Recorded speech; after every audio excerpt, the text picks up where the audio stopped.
Kylian Mbappé en feu pour un Real Madrid en quête de renouveau. Bonsoir à tous et merci de nous suivre pour l'actualité madrilène de ce mercredi 15 janvier 2025. Nous l'ouvrons avec José María Gutiérrez ou Guti. Après la lourde défaite face au FC Barcelone en Supercoupe d'Espagne, Guti a exprimé ses inquiétudes sur l'état actuel du Real Madrid, soulignant des faiblesses tactiques et un manque de direction assez clair pour atteindre les objectifs du club. Sur le plateau d'El Chiringuito, émission au cours de laquelle il intervient régulièrement et rapporté justement par Relevo, l'ex-joueur emblématique du Real Madrid a souligné que cette défaite n'avait pas été une surprise pour lui. Le premier match était un avertissement et ce match en est la confirmation. Les choses ne sont pas faites correctement pour gagner des titres, a-t-il expliqué. Pour lui, la saison en cours met en évidence des faiblesses qui ne peuvent plus être ignorées par les dirigeants et les supporters. Guti a également rappelé que d'autres matchs importants tels que ceux contre le Liverpool FC ou le Milan AC avaient déjà montré les limites du club. L'un des points qui a particulièrement attiré les critiques de l'ancien international espagnol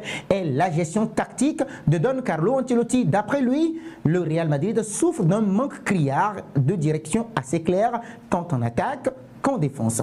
Nous poursuivons avec l'arbitre Jesus Gil Manzano. Selon Relevo, les arbitres présents en Arabie Saoudite ont refusé les cadeaux protocolaires habituellement offerts par le club madrilène avant les matchs en signe de protestation contre la pression médiatique exercée par Real Madrid TV. Un geste symbolique qui témoigne de l'escalade des tensions entre le club madrilène et le corps arbitral. Depuis plusieurs mois, la relation entre le Real Madrid et les arbitres se dégrade, alimentée par les critiques répétées de Real Madrid TV envers les décisions arbitrales. La chaîne diffuse des vidéos mettant en lumière les erreurs perçues des arbitres, souvent accompagnées de commentaires acerbes, et cette tactique perçue comme une pression supplémentaire sur les officiels a ciblé des arbitres comme Gil Manzano, Sotogrado ou Martinez Munuera, créant ainsi un climat de méfiance croissante. Lors de la Supercoupe d'Espagne contre le Barça, l'arbitre Ricardo de Borgo Benguechea,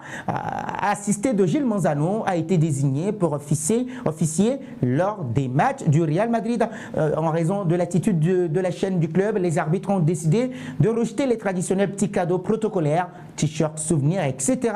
Ce geste intervient dans un contexte déjà tendu entre le Real Madrid et le comité des arbitres, notamment à cause de la gestion de Luis Medina Cantalejo à la tête de la RFEF.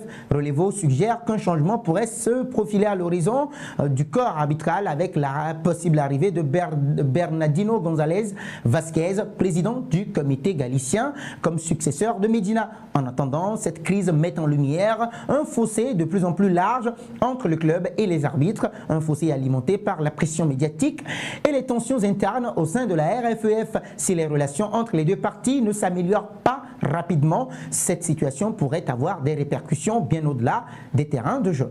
Enchaînons avec Carlo Ancelotti en conférence de presse d'avant-match sur les critiques après le 2-5 contre le Barça. Il répondit ceci: cela ne me dérange pas du tout parce que l'équipe est bien rodée et parce que ce n'est pas la vérité. Ce qui est bien avec le football, c'est qu'après une mauvaise défaite qui vous rend triste, il y a une opportunité dès le lendemain de se racheter, de se relancer. Et bien oui, cela vous donne l'occasion de vous concentrer sur ce que vous avez à faire. L'équipe a bien récupéré, l'entraîneur est meilleur.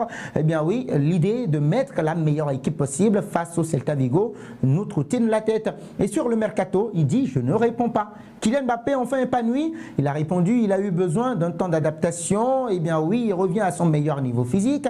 Il a eu quelques problèmes qui l'ont un peu arrêté et maintenant il est dans un très bon moment. L'équipe doit en profiter. La suite de cette édition, les amis, avec la Copa del Rey toujours, on connaît le groupe du Real Madrid pour la réception du Celta Vigo ce jeudi à partir de 20h30. Le Real Madrid reçoit le Celta Vigo en 8e de finale de la Copa del Rey et Carlo Ancelotti a dévoilé la liste des joueurs sélectionnés pour cette rencontre. Eduardo Camavinga, David Alaba sont bien présents dans un groupe qui compte 3 absents: Dani Carvajal, Eder Militão et Thibaut Courtois. La liste complète complète des joueurs convoqués: Luis Fran Mestre pour les gardiens, Lucas Vazquez, Raúl Asensio, Fran Garcia, Rudiger, Mendy et Lorenzo pour la défense. Au milieu de terrain, Tchouaméni, Valverde, Ceballos, Modric, Arda Güler, Camavinga, Bellingham vont animer l'entrejeu, tandis que l'attaque sera menée par Vinicius Junior, Kylian Mbappé, Brahim Diaz, Rodrigo Goes et Endrick Felipe Moreira.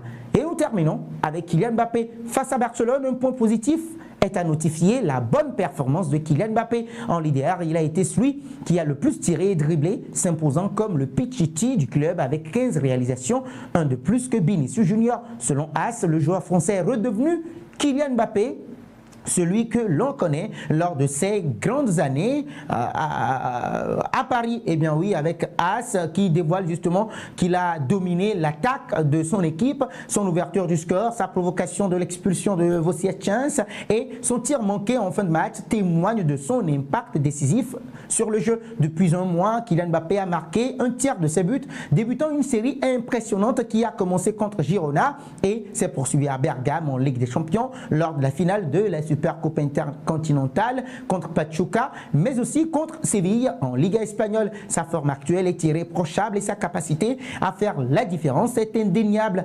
Avec la suspension de Vinicius Junior pour les 2 prochains matchs de championnat, Kylian Mbappé devra désormais porter encore plus lourdement l'attaque du Real Madrid sur ses épaules. L'enjeu est désormais de maintenir cette forme impressionnante et de continuer à être ce joueur décisif capable de redresser la barre d'un Real Madrid en quête de succès.